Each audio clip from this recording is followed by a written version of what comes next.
Luffy jumped off of the ship and charged ahead with a smile on his face and nostalgia in his soul. "Oi, Luffy," Sabo called his little brother. "Slow down, will you? Ace isn't going anywhere, you know, shishishi. I know. But still, let's go faster. Come on." Sabo chuckled while making a few bigger steps to reach Luffy's side. The same old Luffy, even if time has passed and he had grown into a fine man, the raven-haired boy hadn't changed in the slightest. That huge, happy grin on his face seemed to never disappear. He was still mostly thinking with his stomach, and that specific cheerful, childish attitude was still in its place.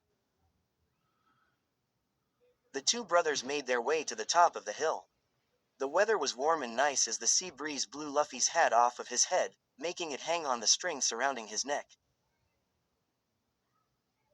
It was a cloudy day, the sun hiding behind the huge clouds covering the sky, making the heat of the summer easier to cope with.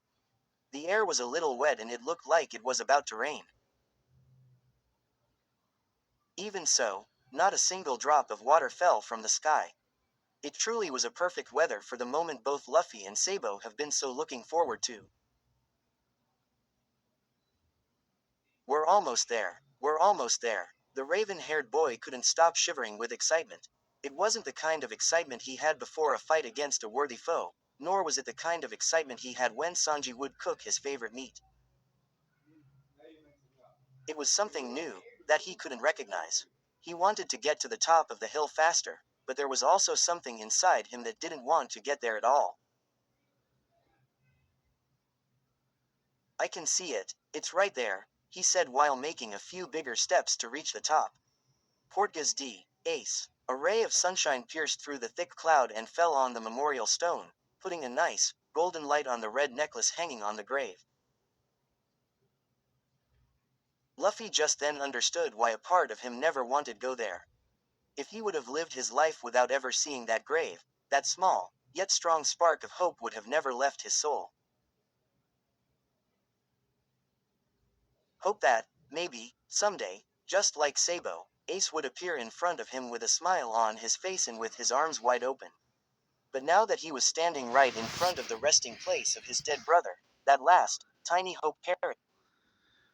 Tiny hope perished and it was heartbreaking. Neither Sabo, nor Luffy could say anything.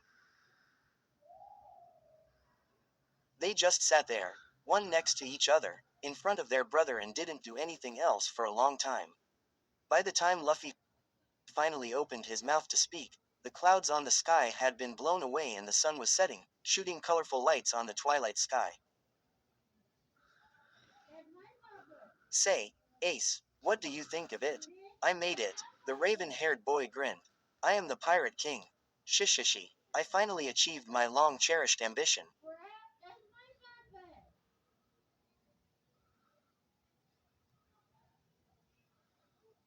"You might not be here to see me, but I'll tell you everything when we see each other again. And at that time, the three of us will be together again." Luffy's voice didn't break while saying those words. He didn't tear up, nor did Sabo. They didn't find those words sad or painful, because they knew that time will come. "Dad." A child's voice echoed on the hill as the little girl threw herself into her father's arms.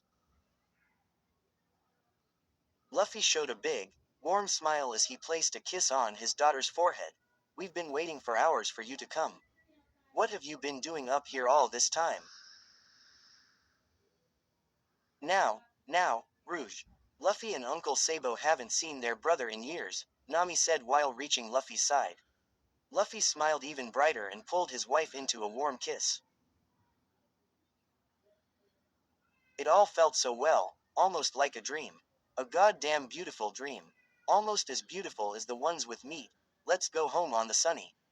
Sanji's waiting for you with Sea King meat." "Meat. I can't wait. I missed Sanji's cooking so much." "You've only been with the Revolutionary Army for 3 days." Nami giggled at her husband's excitement. Shishishi. Sabo watched the three walk away while Luffy's laughter echoed on the hill. Then, he turned around to look at the grave for one last time. "Rest assured, Ace. I'll take good care of our little brother. Those being said, he smiled and turned around. Oi, Sabo. Hurry up, Sanji's cooking Sea King meat for dinner.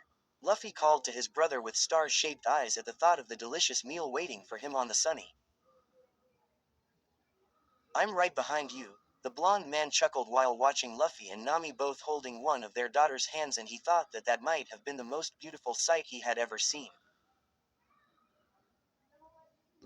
Well, guys, this is it. I want to thank you again for reading this story and for not letting my efforts go waste.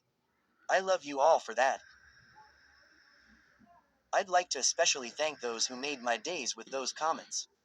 Elisapaha, Angie Babs, Paige Melinda, Cesar D. Sizin, KMSLH8, Madure Pranician, Dipstick Madden 23. Y'all are the best. Where stories live, discover now.